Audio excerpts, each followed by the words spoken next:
Hey gang, Jeremy right here, and we're gonna have a tank talk. This is the 29-gallon Convict Cichlid tank in my son's room.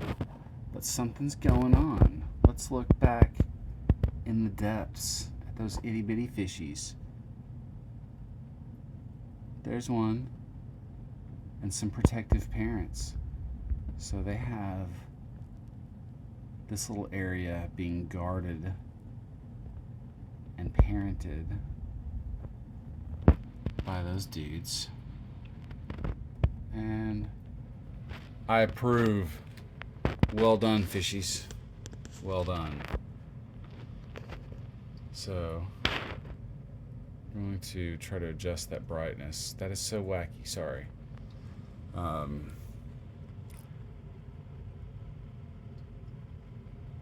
Yeah, this tank's just jamming along.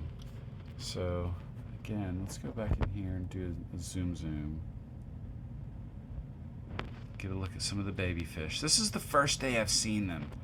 A buddy of mine stopped by, and I was like, hey, yeah, you like fish? Let me show you this other thing. Something going on back here. I was going to show him, actually, how these convicts move things around. Notice that rock that's down there? It's moved quite a bit. See how the sand has a good pitch? I think another couple is guarding this area, just as this couple is guarding this area. And they're going to guard it with their lives. So I probably need to divide them off a little bit. It's time to have some fry space, grow out space, and then I'll offer these out to friends, local club members, people who come to swaps. And that's exactly how I got convicts, is I got plugged into some friends who had some pretty blue convicts, and they were small fishies. But these fish grew out. Actually, these are babies of fish that I had. So these are some of the fry that, these might be babies of babies that were born here. They are babies of babies that were born here. But it's always exciting when the next generation happens. And I gave a 20-gallon tall tank along with a trio of convicts and some endlers. The endlers didn't survive when the convicts began breeding, but I gave this 20-gallon to a couple that are friends of mine, and they've got 4 kiddos, and I knew they'd be able to learn a lot from watching convict cichlids raise babies. And indeed, theirs began raising babies, and they told me shortly after I gave them the tank, they were like, our fish had babies. And what can I say? They breed like convicts. That's the old joke.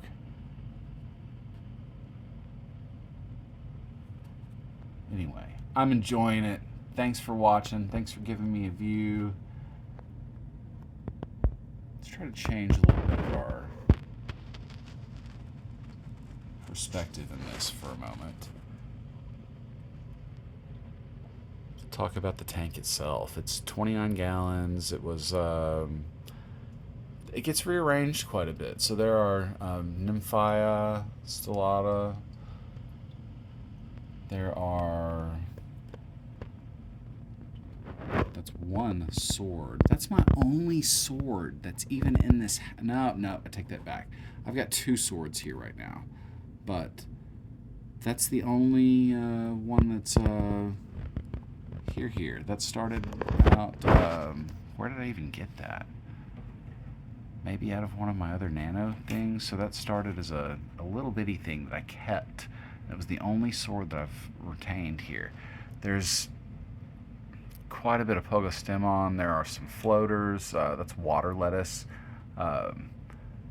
There is a lot of Siswasertang. There's even a little piece floating up there, connected to a bit of creeping Jenny. More pogo stem on. Now, the reason the stem plants are coming up and ending up in the top of the tank is because of these fishies that are actively aquascaping. So yeah, you two, I know what you're doing. I know what your friends are doing too. I like the color of these guys. They've got just that soft blue. They do seem to, I think a couple of generations back they were a little more blue. They were a really pretty color actually. But let's wiggle in here. Look at these babies again. Sorry for the sudden color change there. I have no idea what's up with that.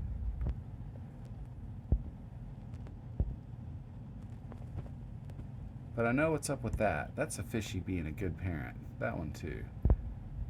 Convicts do have good parent skills. They're defending their kids. That's awesome. I wish everything alive did that. You know, defend your children, keep them, raise them, protect them from harm. And yeah, rock on. Little bitty babies.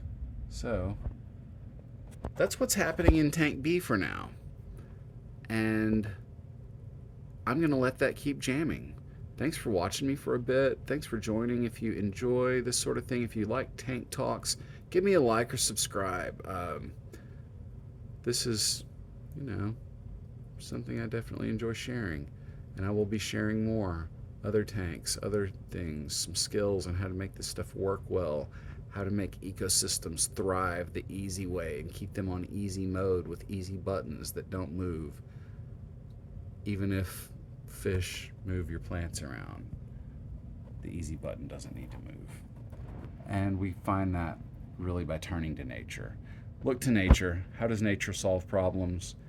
Nature doesn't have death rays. Nature doesn't have poison that it dumps in its own tank. So what are the tools nature uses?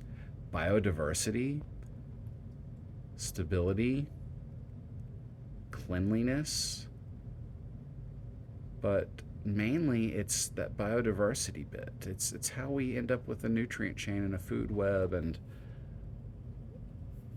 really turn things into a synergy. And that's what this is all about, making it synergistic. It will lend success. So thanks for watching. Hope you have a great evening. Catch you later.